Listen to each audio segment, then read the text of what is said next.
Vamos então à quinta regra satânica. Não realizar avanços sexuais a menos que seja dado o sinal reprodutivo. Essa regra tem uma tríplice função. Primeiro, avançar sem autorização de outro caracteriza estupro. Estupro notifica-te, coloca-te, subscreve-te, algo penal. Nenhum satanista deseja ver o que mais é prezado por ele, sua própria liberdade, restringida por alguns instantes impensados e animalescos, pois, a despeito de muito próximo dos outros animais, tens algo que eles não possuem, poder de reflexão. E essa reflexão faz sopejar que qualquer ceder a instantes não compensará anos, meses ou por toda uma vida na cadeia. Então, além desse aspecto pragmático, tem um segundo aspecto. Muitos consideram o satanismo solipsístico, que não é o caso. O satanismo é seletivista, é diferente. Cada um, assumindo sua própria divindade e como condição de possibilidade da sua própria vida, seleciona aquele que quer ou não relacionar-se. À medida que cedes a um impulso animalesco, não há seletivismo algum. É o mesmo que simplesmente ceder a enfiar o pênis ou a vagina em um legume ou uma fruta. Portanto, não há nenhuma glória, nada que engrandeça o seu poder de seleção nisso. Então te rebaixas na sua condição seletivista, que é a essência do satanismo. E terceiro e último ponto. Ainda que possas considerar alguém inferior a ti na sua tabela de valores, isso se dá dentro da esfera do ato. O satanismo considera impotência, para usar uma esfera de avaliação que é cara e perceptível, ainda que velada em toda a Bíblia satânica, e essa esfera vai dizer que impotência todos são divinos, todos podem afirmar-se divinos. Então, ao invadir o templo, o corpo de outrem, está invadindo aquilo que de mais sacro há naquele indivíduo, e portanto está ferindo a divindade daquele outrem. Se você não considera-o sequer digno de nota para ti, em ato ele não é divino, mantenha-te tão afastado dele, mas preserve a potência de divindade que ele possui, não profanando aquilo que é de mais sacrossanto, para fazer uma brincadeira, no satanismo, que é o corpo de cada ente.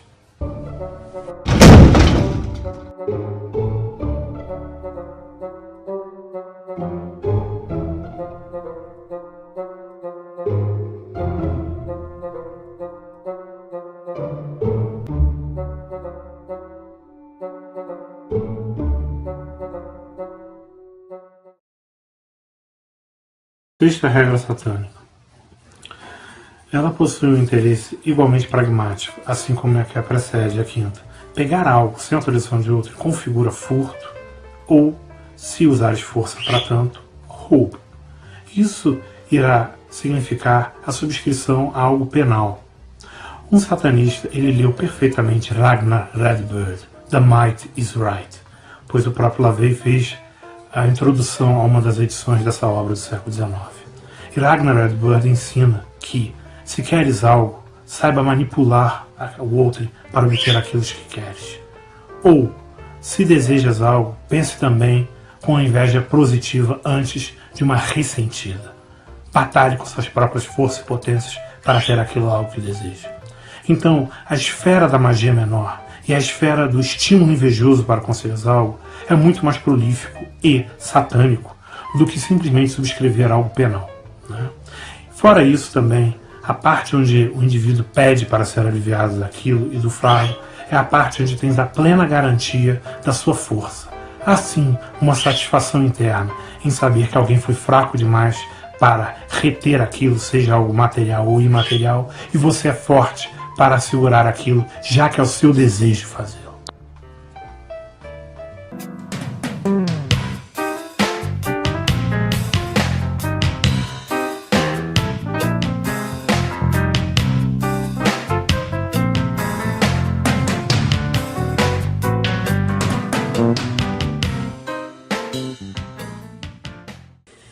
Bom, muitas pessoas, quando demonstram alguma curiosidade pelo satanismo, elas têm muita dificuldade de entender o que ele realmente é. Muito provavelmente porque ele difere de todas essas formas de religião, de filosofia, ou do que quer que seja, que são baseados no poder do sacerdote, no poder do outro, no poder daquele que é quem vai orientar os meus trabalhos espirituais e que, inclusive, eu acredito que eu posso responsabilizá-lo e pedir o dinheiro de volta quando alguma coisa não dá certo. Isso é o máximo que tem. Mas você dá uma garantia de que vai funcionar. Isso é muito ridículo, isso é ridículo. Quando você pensa no satanismo como o espaço, a experiência sagrada, filosófica, em que você é o seu próprio Deus, as coisas mudam completamente de figura. Porque não existe a quem culpar, porque não existe ninguém a quem depois bater na porta e pedir o dinheiro de volta. Porque quem está agindo, as forças que estão em ação no momento em que você faz o trabalho mágico, são forças oriundas da sua própria vontade, dos seus desejos mais íntimos, e que não tem nada a ver com uma outra pessoa. Isso tudo passa por ti, pela sua vontade, pelas suas mãos, e muitas vezes até mesmo pelo processo da magia em si. Então, toda aquela ansiedade para que aquilo tenha um resultado esperado, ela fica para segundo plano em prol de um olhar mágico para o processo, para o desenvolvimento de um psicodrama, de um trabalho quase que teatral, né? Em que aquelas suas emoções, elas são colocadas para fora, elas são expostas, elas encontram o lugar de expressão delas. Então só isso já faz com que não haja a possibilidade de uma magia mal sucedida, né? Então negar a magia é negar as suas próprias forças, a sua própria vontade e a si mesmo. Logo, seria alguma coisa absolutamente anti-satânico.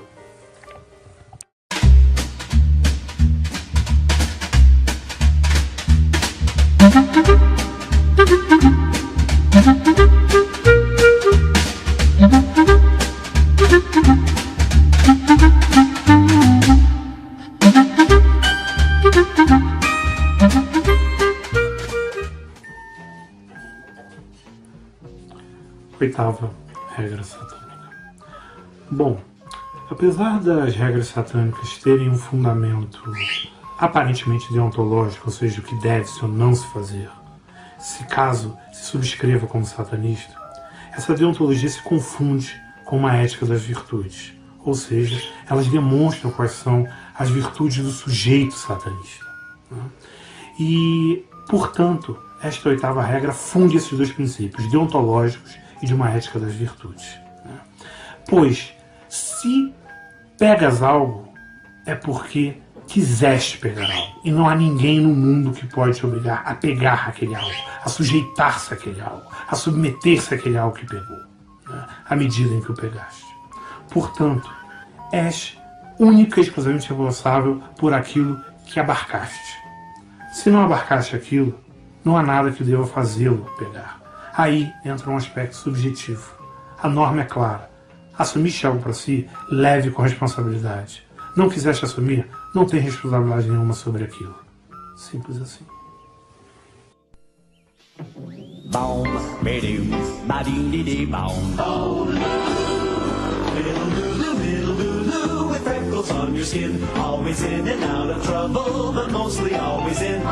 Using dad's necktie for the tail of your kite, using mom's lipstick for the letters you write.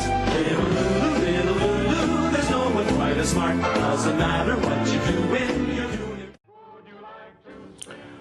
Nona regra satânica.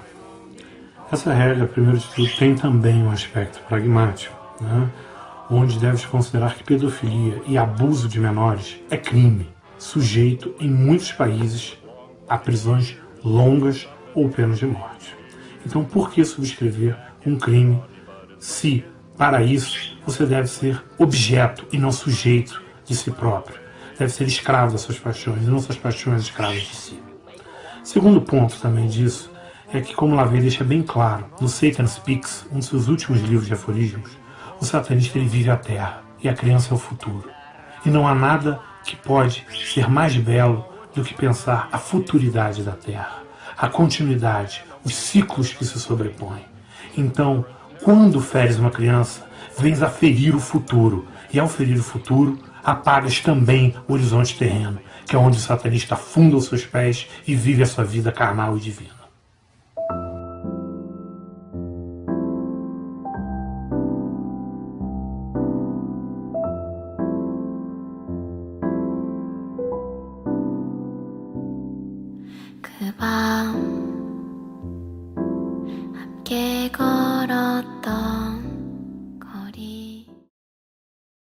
Décima regra. A ideia de ferir animais, a não ser por comida ou para defesa, significa algo abominável aos olhos de Lavey. Por quê? Lavey subscreve também, além de uma moral aparentemente deontológica e uma ética das virtudes, ele também abraça o utilitarismo. Toda a vida está encarcerada na ciência, na sensibilidade. E ferir um animal é causar-lhe sofrimento. E por mais que você seja racional e, portanto, ligeiramente diferente dos outros animais, você também é senciente. E não há nada que coloque a priori, já que não falamos aqui de uma moral estabelecida por Deus ou por ninguém desde a eternidade, que diga que tu tens prioridade moral sobre os outros animais para feri-los, salvo para seguir a sua própria natureza, aquilo que todo e qualquer animal tem, de maneira indiscutível e sem falso ceticismo: ser um onívoro, alimentar-se e preservar-se. Quanto à questão dos homens que está subscrito aí, falaremos na outra regra, pois está intimamente relacionado ao potencial de destruição de outra.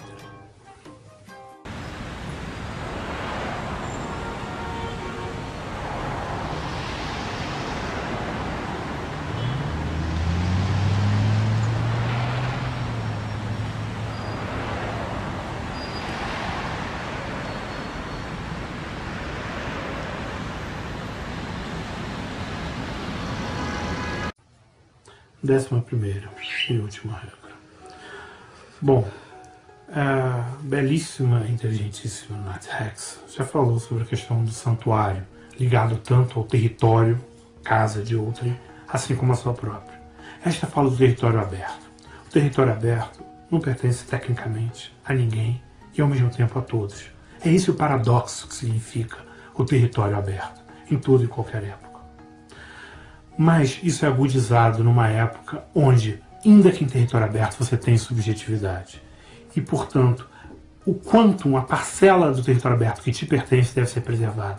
E ninguém pode te perturbar nesse território. Se alguém te perturbar, seja polido, pois não está na sua casa e não pode atuar já agressivamente. Caso queiras, peça-o para parar. Se ele não fizer, destrua-o. Claro que muitos pensarão, então puxarás agora uma pistola e crivará alguém de balas. Não, porque tu não és um idiota e pensa em preservação. E sabe que um crime num ambiente aberto, onde há prováveis testemunhas, colocar-te-ão encarcerado. Isso não é bom para um satanista. Mas destruir pode servir de várias maneiras. Retoricamente, humilhá-lo verbalmente, ou mesmo com magia menor. Até mesmo, se possível, a maior das destruições, apagar a existência dele da sua mente. Poucas coisas feririam tanto alguém que deseja atenção, principalmente negativa, do que ser ignorado, do que ser desprezado, do que ser apagado, do que descobrir que não há objeto para a sua ação. Então destruir também pode ser isso. E homens podem sim ser destruídos, assim, diferentemente dos animais, como na regra anterior, sem ser para alimentação e sem ser para proteger-se, pois esses homens têm algo que os animais não têm: a possibilidade de impor responsabilidade pelos seus atos. A possibilidade de alguém ser responsável subscreve a poder estar no jogo de forças, na guerra, em poder agredir e ser agredido. E por isso também essa regra, assim como os animais, conexos das crianças. Não se pode ferir crianças porque elas não são responsáveis.